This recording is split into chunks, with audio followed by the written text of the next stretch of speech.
जगद्गुरु संत ज्ञानेश्वर महाराज आणि संत तुकाराम महाराज यांच्या पालखी सोहळ्याला सुरुवात झालेली आहे आणि अगदी काही वेळामध्ये ही पालखी माझ्या मागे पाहताय याच रस्त्याने पुण्याच्या दिशेने येणार आहे आणि आता पालखीच्या पुढच्या ज्या दिंड्या आहेत तर त्या दिंड्या यायला सुरुवात झालेली आहे। आपण संचेती हॉस्पिटलचा जो पूल आहे त्या पुलाच्या इथे आहोत आणि आपण बघतो की कशा उत्साहाने हे सगळे वारकरी आहेत तर ते पुण्यामध्ये पुण्यनगरीमध्ये आगमन करतायत। मोठ्या उत्साहाने ह्या सगळ्या दिंड्या ज्या आहेत ते पुणे शहरात यायला सुरुवात झालेली आहे। यामध्ये आपण पाहिलं तर संत ज्ञानेश्वर माऊलींनी वर्णिल्याप्रमाणे पांडुरंगाच्या भेटीची आवड आणि ओढ मणी बाळगून या वैष्णवांच्या मेळा आता पुण्यनगरीत दाखल व्हायला सुरुवात झालेली आहे। आपण बघितलं की इंद्रायणी नदीला आलेल्या पुरामुळे आळंदीत प्रस्थान होणार होतं तर त्या सोहळ्याला उपस्थित न राहता यांना सगळ्यांनी प्रशासनाने आवाहन केलं होतं की पुण्यात यायचं आहे थेट आणि पुण्यात आता येताना हे सगळे वारकरी माऊली जे आहेत तर ते दिसत आहेत तर कशा पद्धतीने त्यांचा उत्साह आहे तो सुद्धा आपण पाहतो। इथे रांगोळी काढलेली आहे या सगळ्यांच्या स्वागतासाठी आणि दरवर्षी या रांगोळ्यांच्या माध्यमातून काहीतरी एक संदेश दिला जातो तसा यंदा सुद्धा काय संदेश दिलेला आहे आपण पाहूयात।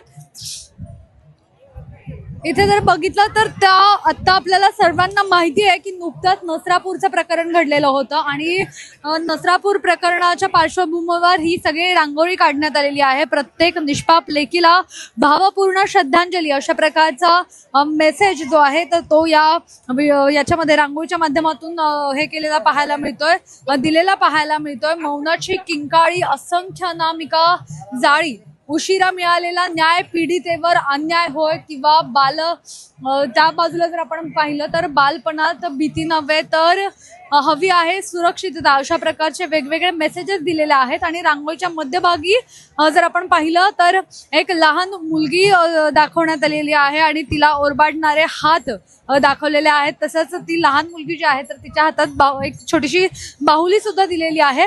या सगळ्यावरूनच आपण बघतोय की नसरापूरचं जे प्रकरण आहे त्या संदर्भातली ही त्या संदर्भात मेसेज देणारी एक रांगोळी जी आहे तर ती इथे सादर करण्यात आलेली आहे। अशाच पद्धतीने वेगवेगळे संदेश या वारीच्या निमित्ताने दिले जातात आणि जसे हे वारकरी हळूहळू आता पुढे येतील तर प्रत्येक वारकऱ्यासाठी काहीतरी वेगळे पण असायला हवं आणि त्यांचं स्वागत एक वेगळ्या पद्धतीने करायला हवं यासाठी हे सगळं आपल्याला पाहायला मिळतात। सध्या आणखी 2 ते 3 तास लागणार असल्याची माहिती मिळते। ऑनलाईन पीटीपीच्या माध्यमातून तुम्हाला सुद्धा घर बसल्या पाहता येणार आहे की ही वारी नेमकी कुठे आलेली आहे आणि जर तुम्हाला तुमच्या भागात वारी आली पालखी आली की तिथे तुम्हाला दर्शनासाठी जायचं असेल तर ते तुम्ही पीटीपी ॲपच्या माध्यमातून बघू शकता।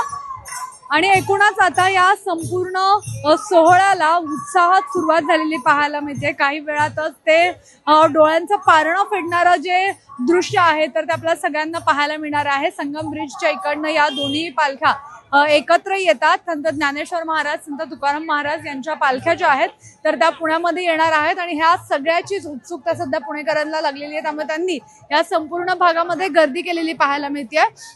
बाहेर पडणार असाल तर वाहतूक जी आहे तर ती कुठपर्यंत आहे किंवा कुठे कुठे वाहनं पार्क करायची त्या सगळ्याची माहिती घ्या आणि मगच घराबाहेर पडा अशा प्रकारचं आवाहन सुद्धा प्रशासनाकडून करण्यात आलेलं पाहायला मिळत आहे। कॅमेरा पर्सन स्वप्नील जावळेसह मी मोना येनपुरे, सिविक मिरर, पुणे।